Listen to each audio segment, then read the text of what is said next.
y'all coming. If y'all will bear with me, I don't do a lot of press conferences. Hopefully I'll never have to do another one. So we'll just try to go through a timeline of what happened. So y'all just let me know when you're ready. Okay. So my name's Brian Greene, and I'm the Chief of Police here at Lincolnton Police Department. I have with me Captain Tony Potts, who is over our CID and narcotics, and I have Sergeant Randy Carroll with us, that is the sergeant over criminal investigations. So at approximately 9:35 this morning, we received a phone call from a local news station, an employee there. He called the office and reported that someone had called the station and said that they were going to come to downtown Lincolnton. They had a firearm or a gun, and they were going to shoot people in the downtown area.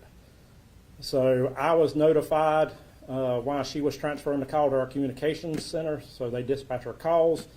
I was notified of the call by our secretary. We immediately got officers to the downtown area. We had officers patrolling, as well as officers out on foot. The Sheriff's Department was also notified, Lincoln County Sheriff's Office. They provided officers to patrol the area as well.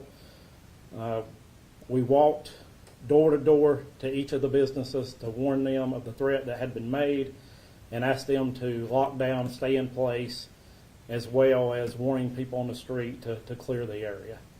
The city sent out a message on their mass email system to notify the public of what was going on, and the businesses as well. We were in the area for a number of hours. We were able to pretty quickly to identify two suspects. One was identified by the caller, and another subject was identified from call history based on the phone number that was used to make the call. We were able to clear that individual who lives in another town. After a little bit, we were able to talk to him and verify that he was not involved. The other subject, which is a Gerard Sharon Moore, and that's spelling Jerrod, and Moore Moore, of 305 Rollins Street, Stanley, North Carolina. He's age 43. We were able to identify that he had been to the city earlier that morning. We were also able to identify that he had been on one of the back streets in downtown and actually had fired a firearm multiple times.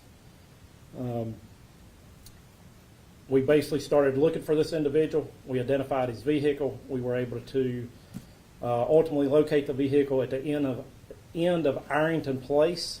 Lincoln County Sheriff's deputies, as well as Lincoln police officers, took this individual in custody without incident. He was sitting in the vehicle, and we were able to recover a firearm as well.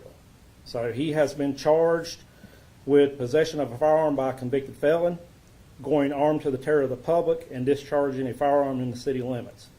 And further charges are pending. He received a $250,000 bond. So, do y'all have any questions? What do you guys think about the bonds that he received? So, I mean, we would always like more, I think, but I think this was a pretty good bond.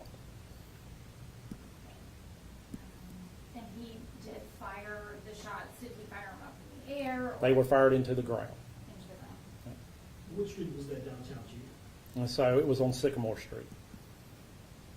Can you repeat what street you found him at or stopped him at? It's Ironton Place. Can Yeah. you spell it? It's IRONTON, and then Place. It's out in the county. Do you know if he has any history? He does have an extensive criminal history.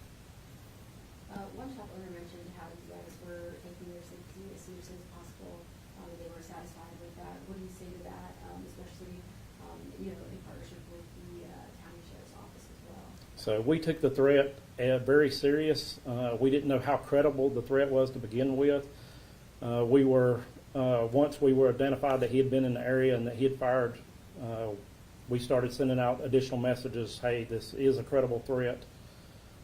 We also expanded our area.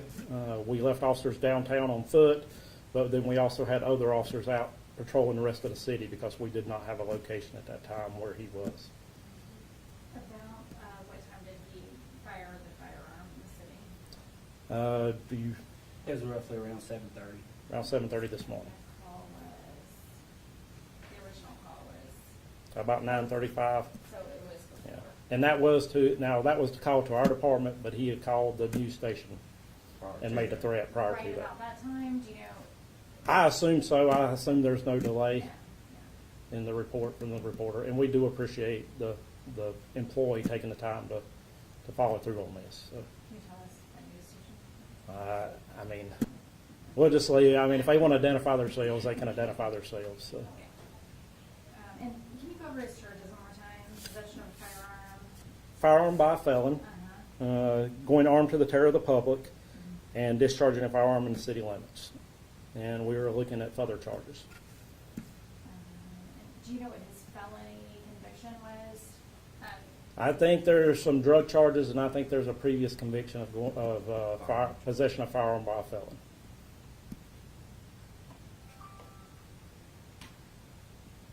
Chief, you spoke this is one of your first press conferences, obviously not a high crime area here in Lincolnton. Looking at the sign, it says near perfect.